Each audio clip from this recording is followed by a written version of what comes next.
Hello, it's Deborah from An Attic Down a Lane, and today I want to show you how to make a really quick craft project. I'm going to use some papers that complement a kit I have for sale in my Etsy store. So they complement that kit, but these can be used on their own. So I'm going to show you how I would use these. Of course, you can use any paper you have. Let me give you a quick look at these papers. There are two large folders. If you have the original kit, these will fit into that 5x7 layout. There are also some little mini tags and a larger pocket, some discs and a band. There's a third pocket. This has a middle section, whereas the other two had a top and a bottom, so you can layer these, you can nest them. This is also why this particular folder doesn't have an edge around it like this one has, because if there was a foldable edge on this, it would mean that when you put all three layers together, if you chose to use them like that, it would be too bulky on your project. So these edges are clear, but on this particular pocket, since this will be used on its own, I've added little bits around the outside that will help you fold it, and it will give you a slightly deeper pocket. There are two little fishtail banners, and what makes this a standalone kit and why you don't need to have the original kit is because I've added two new background design papers. There's a nice leafy green, and there is this rather more subtle floral background.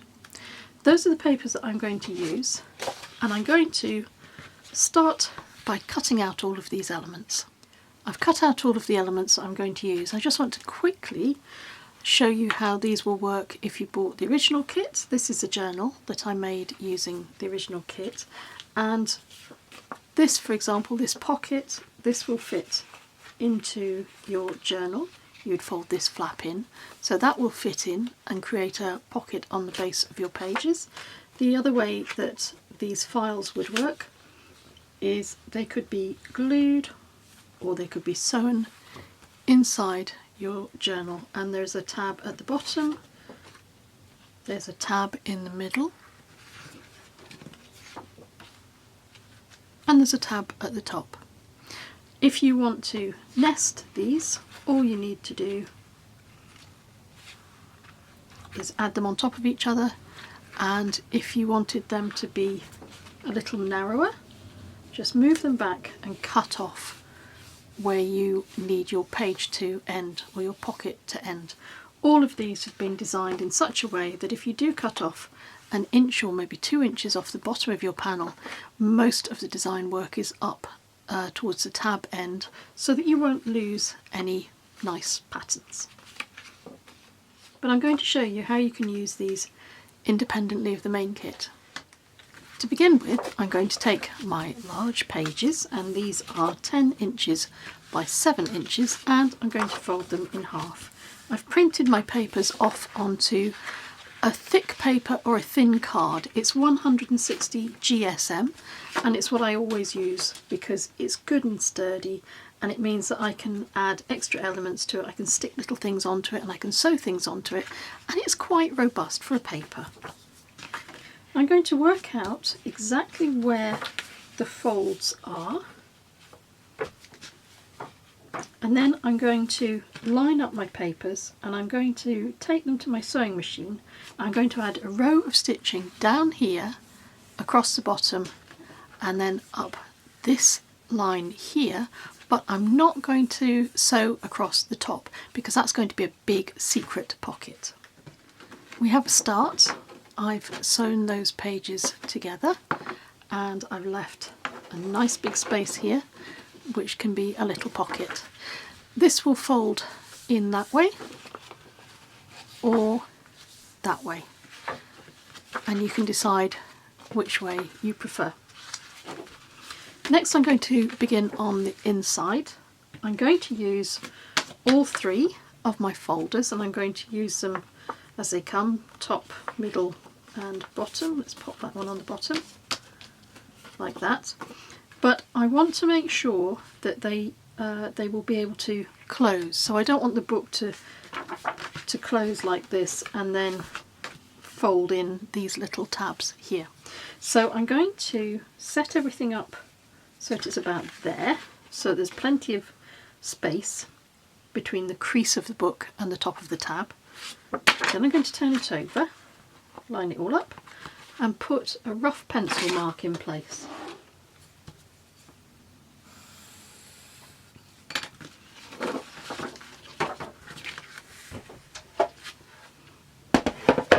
I'm going to cut that down.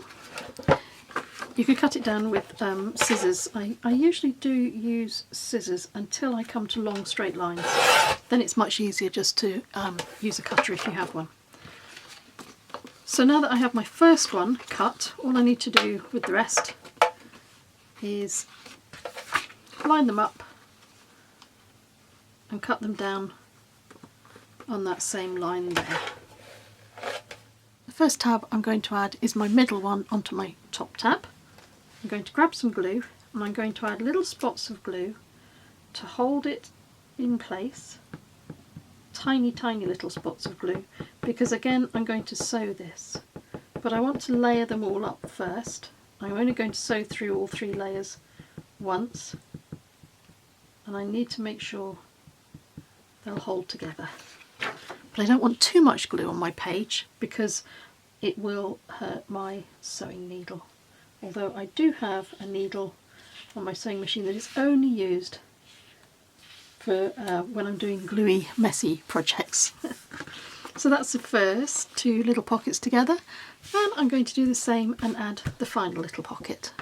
I have my 3 folders now all sewn together. Sometimes it's easier to show you on the reverse. And I was going to put them on this side. I've decided to put them on this side.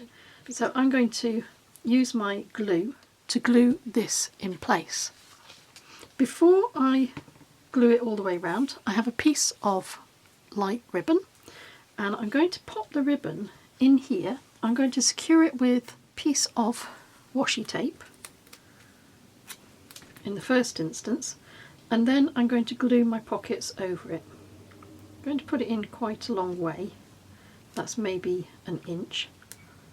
Then I'll put the tape over exactly where the end is.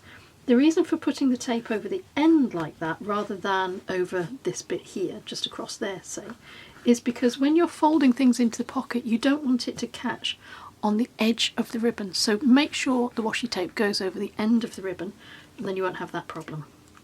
I'm going to add my glue, this time quite a thick glue line, around the outside edge of my page.